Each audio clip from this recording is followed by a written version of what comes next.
कदम बढ़ा ले हदों को मिटा ले দেশে তোরা তো কি এটাতে তুই গাড়িটার কি করছস? মানে গাড়িটা যা আসর ফেলাইছস জরিমানা দেওয়া লাগবো। জরিমানা দিব গাড়ায়। আব্বা কেউ তো দেখছে না, লো আমরা যাইগা। চুপ আয়।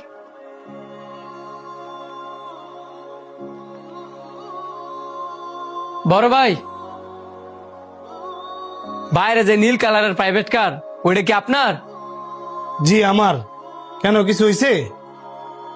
ওইসে বলতে গেলে কি ভাই, আমার ফ্লায়ার আমি রাস্তা দায়িত্ব দিতেছিলাম, পরে ইডের কণা দিয়া আপনার গাড়ির মধ্যে হ্যাঁ আসর দিছে। কি কোন গাড়ির মধ্যে আসর দিয়ে দিছে? মানে আইনছে দেই তোরা না যে করি এত লঙ্কামি করতি, এন বেড়া যেই মিলে চিত্তে গেছে তোরা আমার আজকে বাইন্দা রেখে দিব।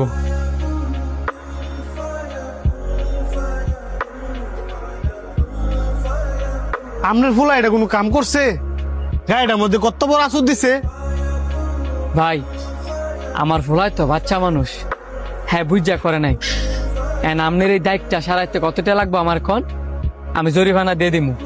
জরিমানাটা বড় বিষয় না, তবে আমি আপনার সততা দেখা অবাক হইলাম। আপনার ছেলে যখন এই কাজটা করছে আমি তো ছিলাম ওই ভিতরে, কেউ তো দেখে নাই। আপনারা চাইলে তো যাইতে গিয়েই পারতেন, কিন্তু তা না কইরা আমারে খুঁজে বের করলেন। কেউ দেখে নাই মানে? আপনার এই কথাটা হচ্ছে ভুল। প্রথমত আমার আল্লাহ দেখছে, দ্বিতীয়ত আমার পোলা এটা সাক্ষী। আমার পোলায় যে কাজটা করছে, আমি যদি এখান থেকে যাইতাম গা, তাহলে আমার পোলায় কি শিখতো বা ভবিষ্যতে কি শিক্ষা দিত? এই যে সে একটা অপরাধ করছে, তারা যদি আমি প্রশ্রয় দেই, তারা যদি আমি অনুতপ্ত না শিখাই, তাহলে ভবিষ্যতে বড় বড় অপরাধ কইরাও তার ভিতরে অনুতপ্ত কাজ করতো না। দেখেন